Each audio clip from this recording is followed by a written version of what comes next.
Doctor, ¿puede observar la pantalla? Sí se observa, ajá, sí se observa. Pueden continuar.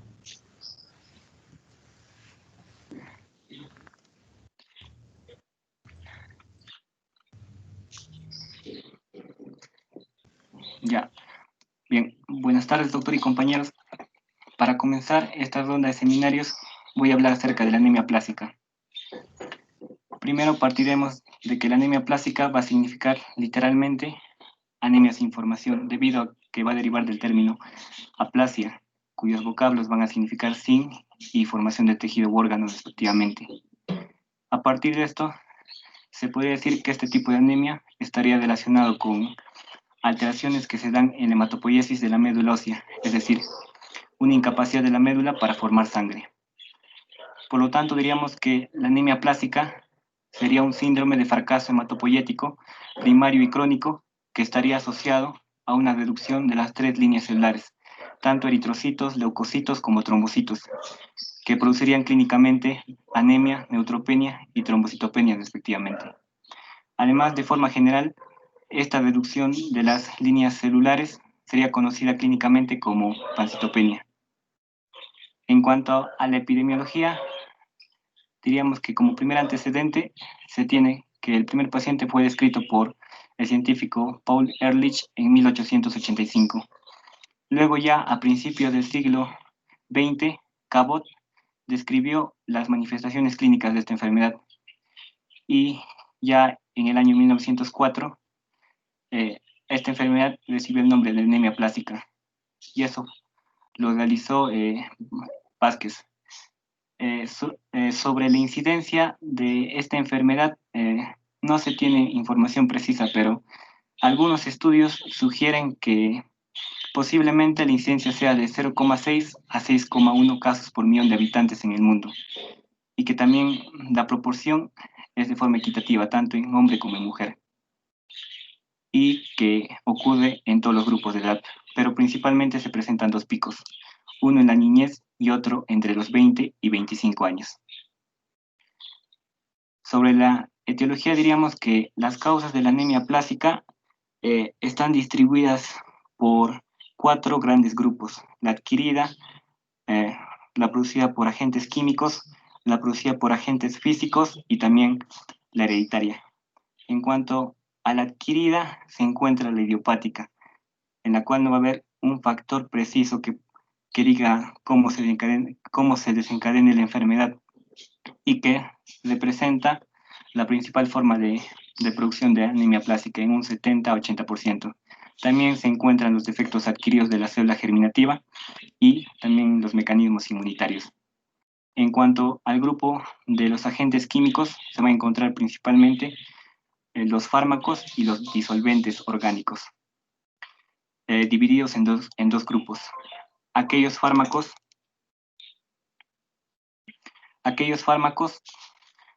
como por ejemplo los fármacos quimioterápicos para tratar el cáncer, que van a producir la supresión medular, pero a dosis muy altas, como por ejemplo los fármacos alquilantes, los antimetabólicos, el disolvente benceno, el cloranfenicol y los arsenicales inorgánicos. Y el otro grupo, también conformado por fármacos y otras sustancias, pero que no, en sí su función no sería suprimir la médula, sino que su exposición a las personas produciría ciertas reacciones que estarían determinadas genéticamente y que serían anormales.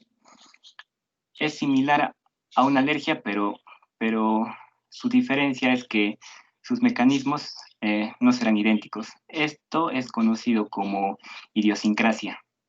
También se encuentran el grupo de los agentes físicos, donde están las infecciones víricas, principalmente la hepatitis producida por virus desconocidos, donde la enfermedad no sea producida por virus convencionales como el tipo A, tipo B o el tipo C. También se encuentra el citomegalovirus y el virus de Epstein-Barr o virus herpes zóster. Y por otro lado también se encuentra la irradiación corporal total, que va a destruir las células germinales hematopoyéticas y los accidentes nucleares como el accidente de Chernobyl. Y en el grupo hereditario se presentan principalmente la anemia de Fanconi y los defectos hereditarios de la telomerasa. En cuanto a la anemia de Fanconi, se diría que esta es una enfermedad autosómica recesiva donde se presentarán defectos en un complejo multiproteico que impedirá la reparación del ADN. Esto hará que se presente la supresión medular.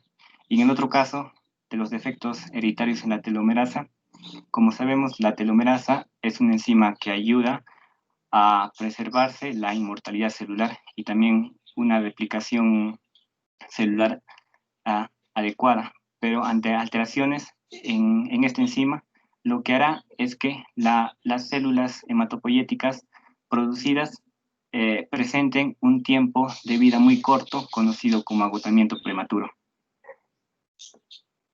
Ya respecto a la fisiopatología, diríamos que no se conoce con mucho detalle debido a que existen varios mecanismos que explican cómo se presenta esta enfermedad.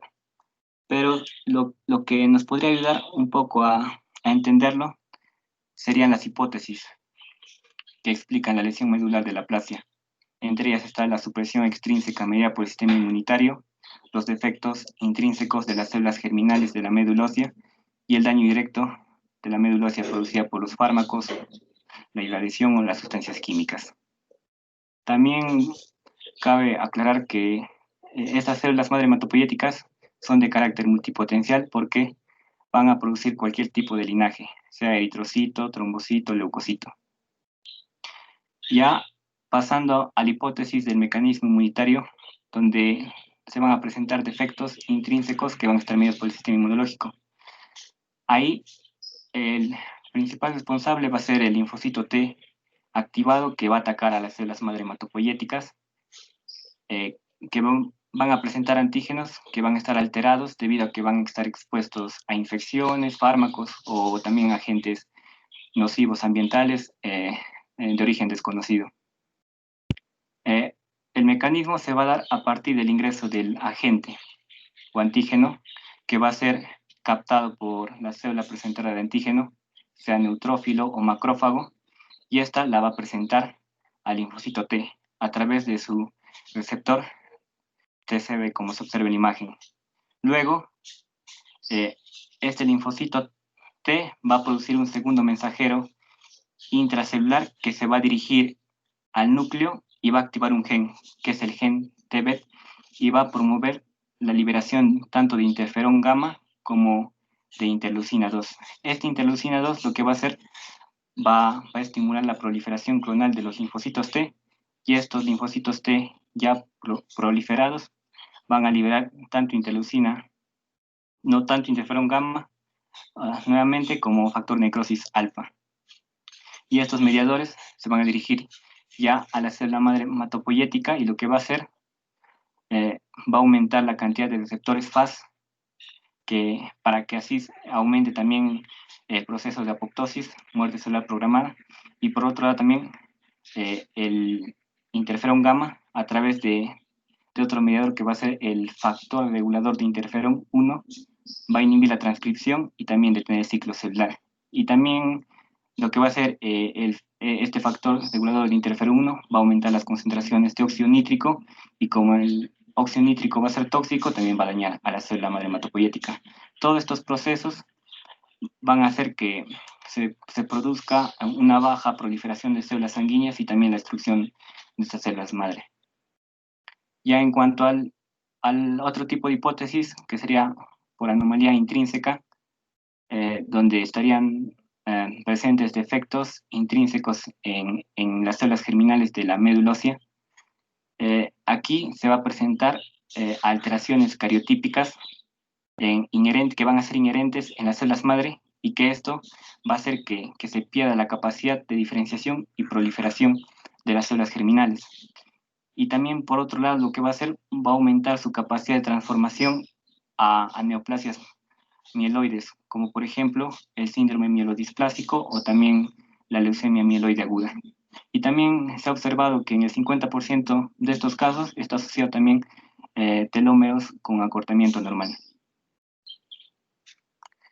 Respecto a la morfología de la anemia plástica, en la imagen se puede observar dos tipos de extendido de médula ósea, una normal y otra con anemia plástica.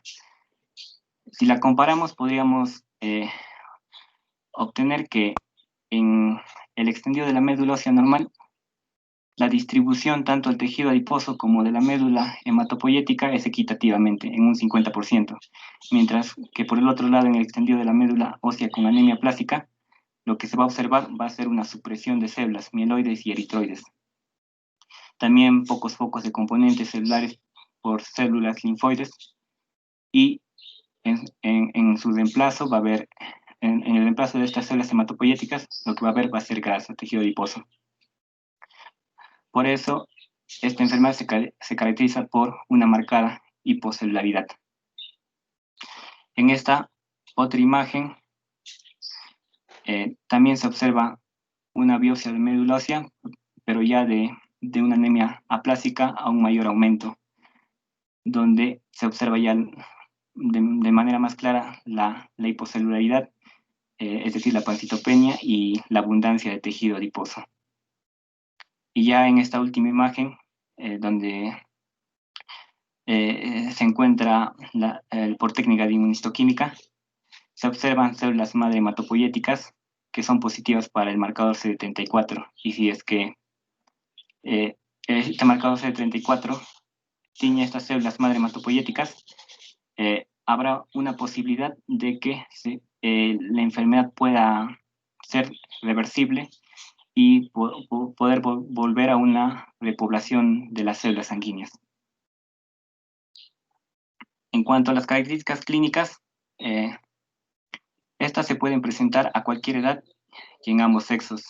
Su inicio es insidioso y con manifestaciones variadas dependiendo ya de cuál línea celular se encuentre afectada, o todas, como se puede observar ya en su etapa final, pancitopenia.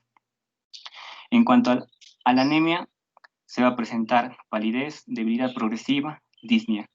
Si es que el paciente también presenta trombocitopenia, lo que se va a evidenciar va a ser petequias y equimosis.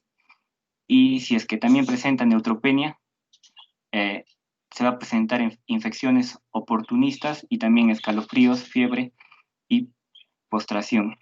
Acá, una característica muy importante de la anemia plástica es que el eritrocito va a ser macrocítico y normocrómico, con un volumen corpuscular medio mayor a 100 femtolitros y una hemoglobina corpuscular media comprendida entre 28 y 36 picogramos.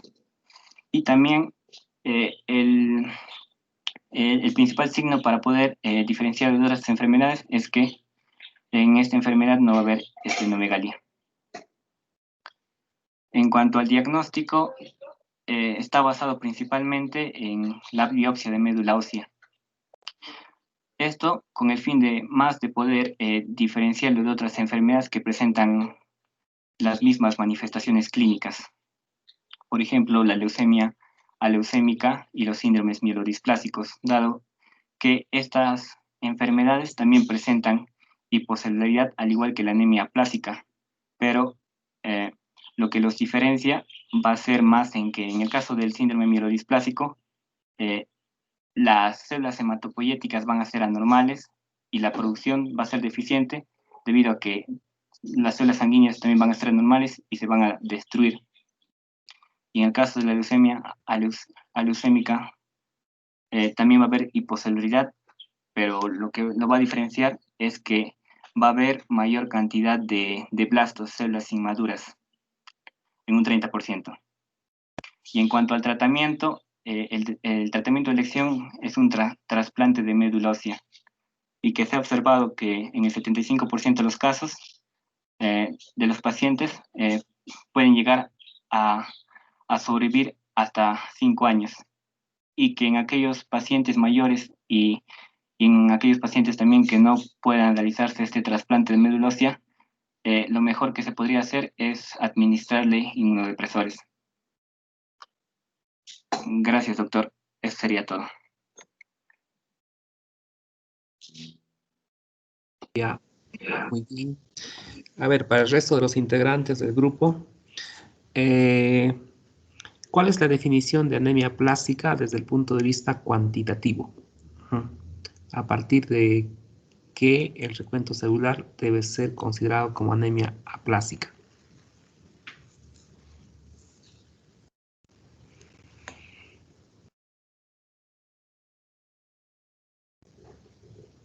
Ya, otra pregunta, a ver, para el resto de los integrantes. Doctor, A ver, disculpe. sí.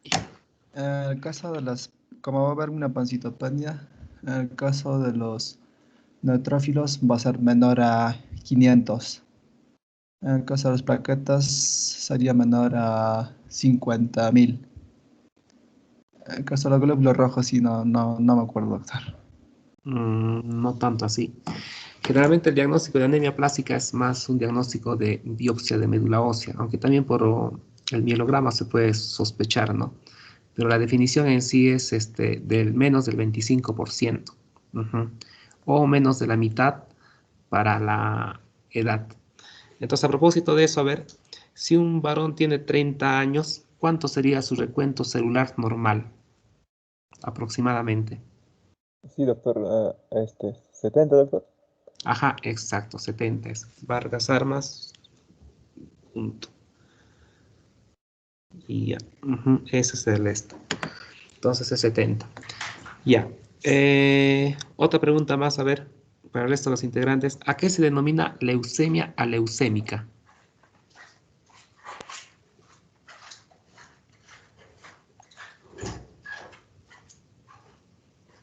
Ya.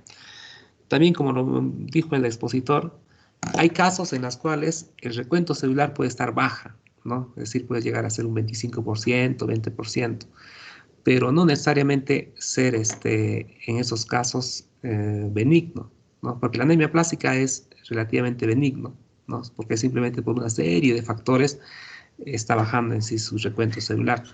Pero en cambio, en la leucemia, en algunas situaciones, en vez de ser hipercelular, puede ser con bajo conteo celular, pero acá hay que ya observar en sí la proliferación de blastos, ¿no? Si los blastos están aumentados y pese a que son en poquita cantidad, entonces eso ya es orientativo de que es una leucemia aleucémica, ¿no? Entonces hay que tener en cuenta eso. Ya, muy bien. Entonces damos paso al siguiente grupo. A ver que exponga el siguiente.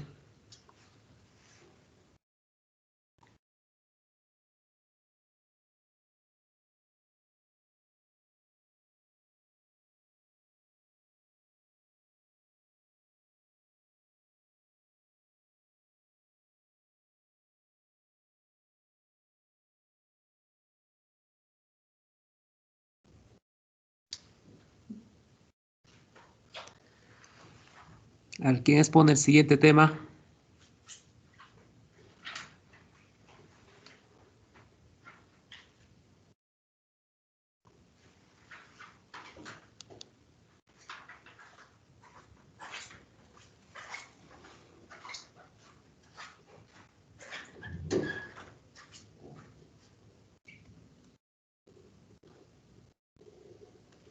¿Me escuchan? Sí, se le escucha, doctor. Ahí ya. Ya, entonces ya. Ujú.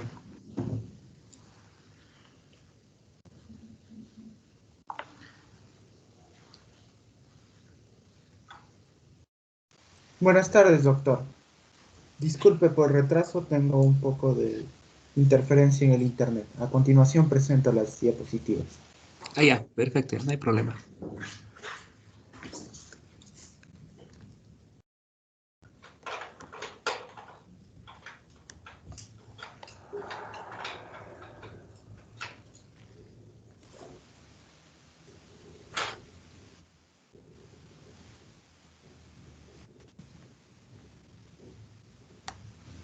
¿Se logra observar, doctor?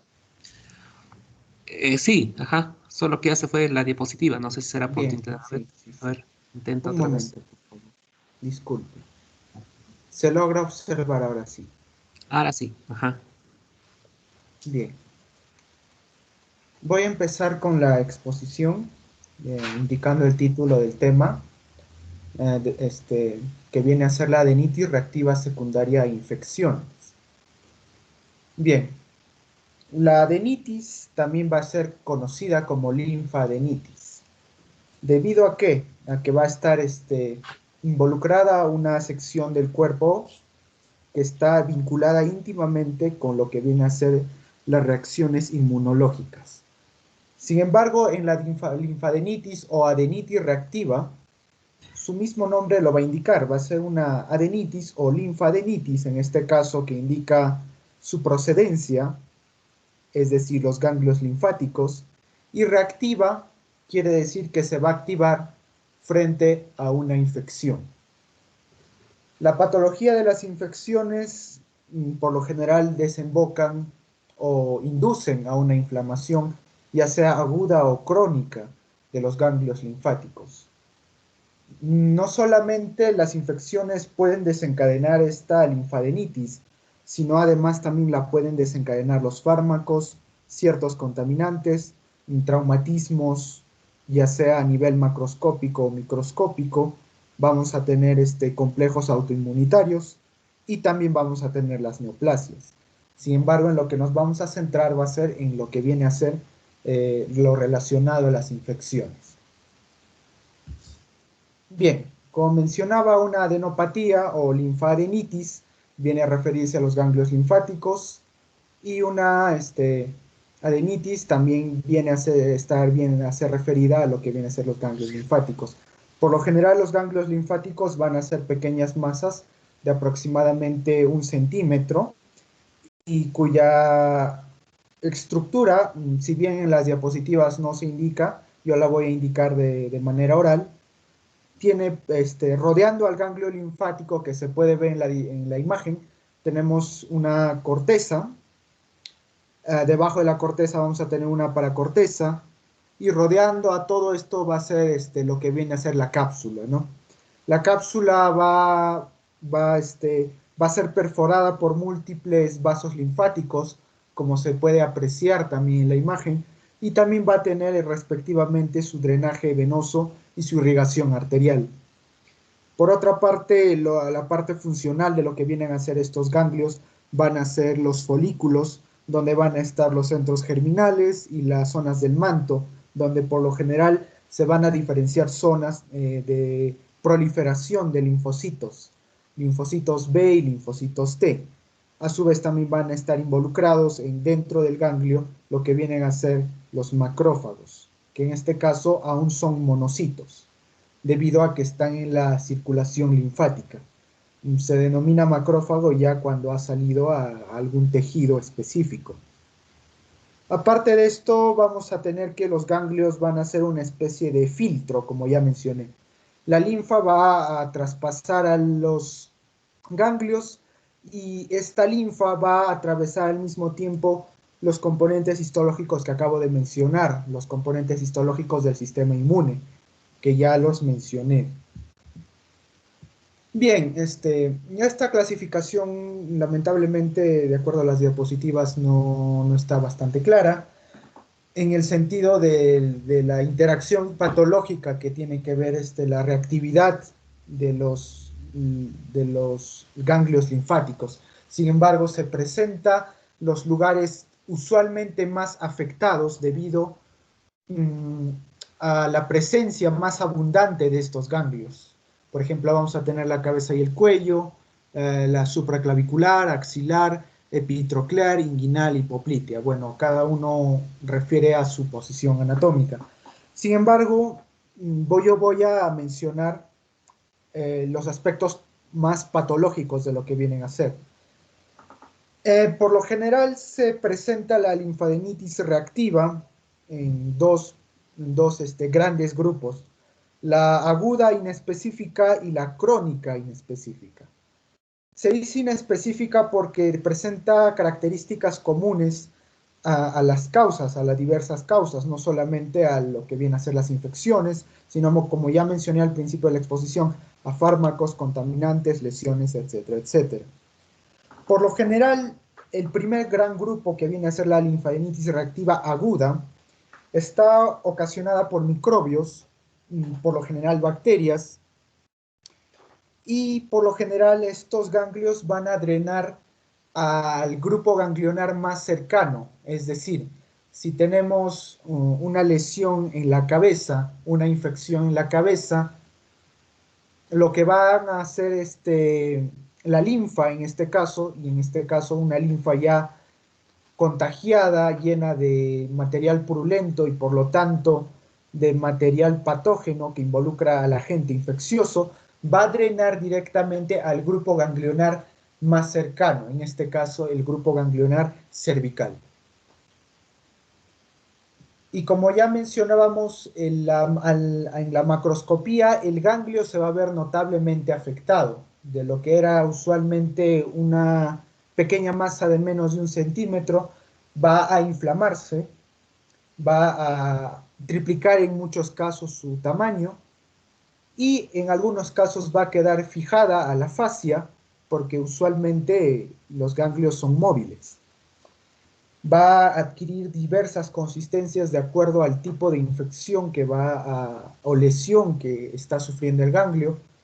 Por lo general, una infección bacteriana va a tornarse de un rojo intenso, edematoso, debido a la congestión de sangre y congestión de linfa también. Además, esta inflamación va a tener una repercusión directa en la piel, o sea, en la superficie cutánea que lo recubre, y por eso muchas veces se manifiesta el ganglio inflamado. Por lo tanto, vamos a tener que en la microscopía, la congestión de los sinusoides que vienen a ser pequeños vasos linfáticos que en forma de una montaña rusa, por así decirlo, que está dentro del ganglio, van a empezar a dilatar a los mismos, se va a generar el edema característico y por lo general va a haber un predominio neutrófilo. Por otra parte, como mencionaba, la parte funcional de los ganglios van a ser los folículos linfoides. Los folículos linfoides van a estar severamente aumentados, va a haber una mitosis de las células dentro de estos folículos y también por lo general los monocitos van a ejercer su función fagocitaria dentro de estos ganglios para evitar que la infección se disemine. Por ello, en lo que viene a ser cáncer también se viene a dar el término de lo que viene a ser el ganglio centinela. Es decir, el primer ganglio que recibe la linfa que contiene las células malignas, que intenta interceptar la diseminación del cáncer. En este caso, a su símil, podemos poner una infección que vamos a ver más adelante y que tienen sus respectivas características. Aparte de ello, debido a la actividad mitótica y la actividad de las células inmunitarias, nosotros sabemos que todas las células, una vez que cumplen su función, van a sufrir un proceso de necrosis. Y por ello también esto va a generar una especie de círculo vicioso, de modo tal que si el agente patógeno no se elimina, va a continuar la inflamación y esta se va a retroalimentar al mismo tiempo, ya que dentro del mismo ganglio las células que van muriendo van a ir liberando a su vez factores de inflamación que van a atraer aún más células linfoides que van a viajar desde la médula ósea por el torrente sanguíneo a alojarse, y muchas veces van a ser células inmaduras debido a que el cuerpo no tiene suficiente tiempo para reaccionar y hacer un descarte de clonas en el timo o en el mismo vaso, que muchas veces reemplaza lo que viene a ser el órgano de la bursa que está presente en otros animales, que ciertamente no está presente en el ser humano. Como mencionábamos, acá vamos a ir a la parte más específica. Vamos a tener infecciones por virus, infecciones por bacterias, y también, por supuesto, vamos a tener las infecciones micóticas y parasitarias. Bien, vamos a repasar a grosso modo lo que viene a ser una adenitis reactiva secundaria a una infección bacteriana. Como ya mencionábamos, vamos a tener una adenomegalia y vamos a tener una adenopatía dolorosa. Y al mismo tiempo, como ya mencionaba antes en la exposición, vamos a tener que se va a manifestar cutáneamente, que va a tener un edema y va a tener tumoración y también calor. Simplemente recalcar que son características innatas de lo que viene a ser la inflamación: calor, tumor, rubor. Bien, acá tenemos varias causas infecciosas, y como ya mencionábamos, lo que va a predominar va a ser la inflamación aguda. Vamos a tener algunos ejemplos como el Streptococcus aureus, el Streptococcus pyogenes, que van a ser los que van a caracterizar, van a ser más comunes. Y finalmente vamos a tener el diagnóstico. Por lo general, el diagnóstico es netamente y eminentemente clínico, es decir, se observa el ganglio, se hace la palpación respectiva. Sin embargo, si se quiere determinar qué tipo de inflamación viene dándose en el ganglio, para descartar de alguna forma si viene a ser una tumoración, viene a ser por un fármaco, por un contaminante o simplemente por un traumatismo, lo que se hace es una biopsia con aguja fina, y lo que vamos a hacer es pasar esto a la sección de microbiología o incluso patología, y vamos a hacer las tinciones correspondientes para determinar si se trata de alguna bacteria. Vamos a después tener a lo que viene a ser una adenitis secundaria infección viral, y vamos a tener que los representantes más comunes van a ser el Coxsackie virus, el herpes virus, las infecciones virales sistémicas, el VIH, el sarampión, la rubiola, la varicela, el citomegalovirus y el virus de Epstein-Barr. Como mencionábamos, las adenopatías por lo general obedecen a diversos cuadros. Sin embargo, clínicamente en algunos casos puede diferenciarse una vírica de una bacteriana, ¿no? La diferencia principal va a ser que en la vírica por lo general no se registra mucha supuración, solamente se registra un edema, ya que simplemente lo que va a hacer el cuerpo es muchas veces una reacción de citotoxicidad contra las mismas células que están alojando al virus, porque recordemos que el virus requiere de una célula hospedera para poder desarrollarse, y por eso que aquí tenemos una variedad de virus que pueden causar. Bien, quería mencionar también que si la linfadenitis reactiva aguda se repite muchas veces, va a cronificarse. Y al cronificarse va a tener unas características patológicas bastante curiosas y distintas que la diferencian de la linfadenitis aguda. Se le conoce también cuando se cronifica como hiperplasia linfoide, lo que quiere decir que de lo que si se encontraba ya con tumor, rubor, calor, el ganglio, este ganglio poco a poco va a perder estas características y va a sufrir una hipertrofia. Ya no va a ser, como vimos en el capítulo de inflamación, ya pasa a otro estadio, por así decirlo. Ahora, cuando se cronifica van a haber tres patrones bastante conocidos y diferenciales. Primero vamos a tener la hiperplasia folicular, después la hiperplasia linfoide paracortical y por último la hiperplasia sinusal. Como mencionaba al principio de la exposición, todos los ganglios estructuralmente de afuera hacia adentro van a tener cierta estructura, ¿no? Vamos a tener primero el recubrimiento que viene a ser la cápsula, luego la corteza, la paracorteza, los folículos, y más adentro ya casi en el hilio, rozando el hilio, vamos a tener los cordones o senos medulares. De acuerdo a ello vamos a tener la clasificación, es decir, de acuerdo a la parte específica que viene siendo afectada por este proceso de hiperplasia.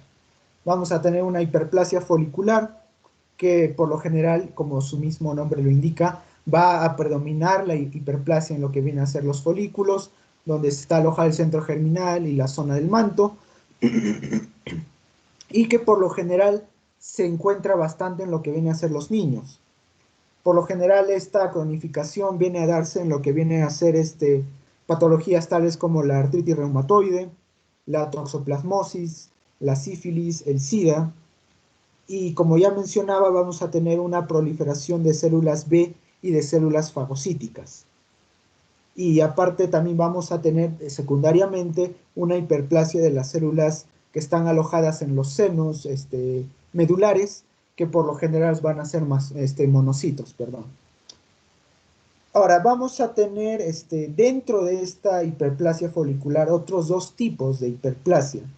Una que está relacionada, que se denomina hialina vascular, y de células plasmáticas, que como mencionaba, en un caso va a predominar las células plasmáticas, es decir, las células B, y en el otro caso van a predominar, o sea, en la vascular van a predominar las células fagocíticas. ¿En qué se diferencian? En que las arteriolas que van a recorrer, van a penetrar el ganglio, van a estar mucho más edematizadas, van a, al mismo tiempo, como ya se cronifica, van a haber depósitos hialinos en cada una, lo cual de alguna forma lo va a, si el vaso por lo general es bastante elástico y permite la permeabilidad, va a ocurrir lo contrario. El vaso se va a tornar duro y no va a permitir muy bien el intercambio de linfa y sangre. Y vamos a tener también, para suplir este pequeño inconveniente que tiene el ganglio para poder nutrirse, que al mismo tiempo va a haber una proliferación vascular, es decir, se van a crear nuevos vasitos por ahí. A diferencia que, como ya mencioné, de las células plasmáticas, que se caracterizan por lo que viene a ser la proliferación de células B. Ya había mencionado también lo que viene a ser la paracortical, donde se hipertrofia la paracorteza, donde por lo general en la paracorteza, recordemos un poco de histología, que se alojan las células T, es decir, los linfocitos T, y que por lo general, aparte de algunos fármacos, también van a hipertrofiarse en algunas vacunas de virus atenuados, y también, curiosamente, la fenitoína va a estar involucrada, ya que va a inducir de alguna forma esta hipertrofia paracortical. Ya mencionamos, no hay mucho que mencionar, simplemente va a ser una hipertrofia de la célula, de la zona donde se le alojan las células T. Y por último vamos a tener la histiocitosis, que viene a ser una hipertrofia sinusal, es decir, de los pequeños vasitos que están adentro de la médula y que van a proliferar las células histiocíticas. Bien, como... así ya tenemos aquí en las diapositivas, se puede apreciar las adenitis también, que pueden ser por micobacterias, que viene a ser el bacilo de Koch, es decir, la tuberculosis. Recordemos también que la tuberculosis no solamente se manifiesta en los pulmones, sino también se manifiesta en otras zonas, y cuando este patógeno quiere migrar a otras zonas, va a encontrarse con una, de alguna forma, desagradable sorpresa, que viene a ser el sistema de defensa del cuerpo, y por ello, lo que viene, como ya mencionábamos también, los ganglios van a intentar interceptar esta infección y minimizarla, y al mismo tiempo confinarla al sitio donde aparentemente se ha originado. También vamos a tener reactividad por parásitos, no hay mucho más que mencionar aquí, y me parece que eso sería toda la exposición. Muchas gracias, doctor.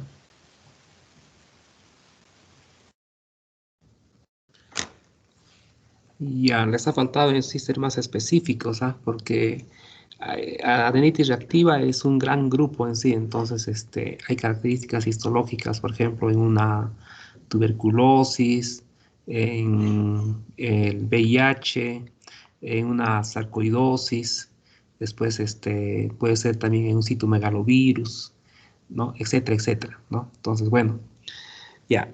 Entonces, a ver, para el resto de los integrantes, ¿a qué se denomina escrófula? ¿Qué es una escrófula?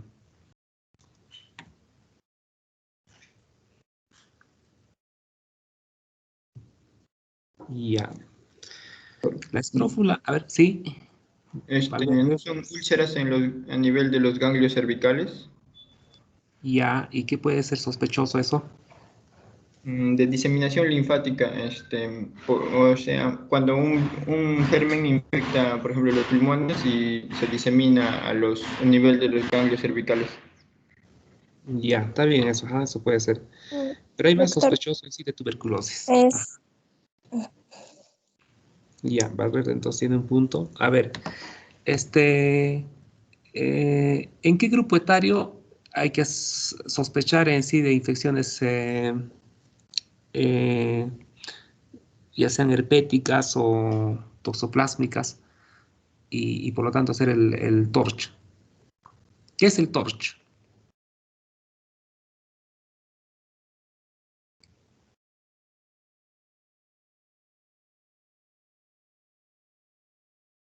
Ya, el TORCH es el acrónimo en sí de toxoplasma, de citomegalovirus, de rubiola, de herpes virus, ¿no? Entonces, una de las posibles causas también puede ser una adenopatía por TORCH, ¿no? Entonces, se pide generalmente en niños, ¿no? Y ahora otra pregunta. ¿Cómo se puede diferenciar una linfadenitis reactiva de un linfoma? doctor, el linfoma sería de una consistencia más dura, más pétrea, quizá en una ubicación Sí. un tanto Ya. más diferente en niños. Una ubicación supraclavicular, por ejemplo, es un tanto más frecuente en caso de tumores de linfáticos. Ujú. Ya otras. El agrandamiento excesivo, porque una adenitis es principalmente, digamos, mayor que 1 centímetro, pero cuando ya excede el mayor de 2 centímetros y es en un corto tiempo el crecimiento, ya se sospecha malignidad. Ujú. También. Otra más, a ver, una más. Cuando está asociado también a otro tipo de semiología, digamos, a alguna patología cercana, por ejemplo, en el caso de una esplenomegalia, una fiebre, pero que es persistente clínicamente. Ya, también puede ser. Ajá, ya. También eso desde el punto de vista clínico, ¿no? También histopatológicamente es la presencia de macrófagos con cuerpos tingibles, ¿no? Cuando hay macrófagos con cuerpos tingibles, entonces lo más probable es que pueda ser una adenitis reactiva. Pero si no hay macrófagos con cuerpos tingibles, entonces la sospecha del linfoma ya aumenta, ¿no? Y lógicamente también el borramiento arquitectural, todas esas cosas, ¿no? Que ya ustedes van a ver. Ahora, pero con excepción del eh, linfoma de Burkitt. En el linfoma de Burkitt hay un montón de macrófagos con cuerpos tingibles, ¿no? Entonces, a esa regla que les mencioné, esa es la excepción, ¿no? Ya, esa puede ser desde el punto de vista histológico. Y lo otro, lo que ha comentado su compañera, ¿no? Y lo otro también, cuando es más en el triángulo anterior, es probable que sea algo reactivo. Pero si es en el triángulo cervical posterior, ya la sospecha de malignidad aumenta, ¿no? Ya. Bien, entonces, para este grupo, el promedio tienen nota adicional, Cuñas como expositor, Valverde un punto y Álvarez otro punto. En el anterior grupo, Vázquez como expositor tiene un punto adicional al grupo y Vargas Armas un punto. Ya, listo muchachos. Entonces, creo que son 5 grupos o 6 grupos. A ver, delegado, hágame recordar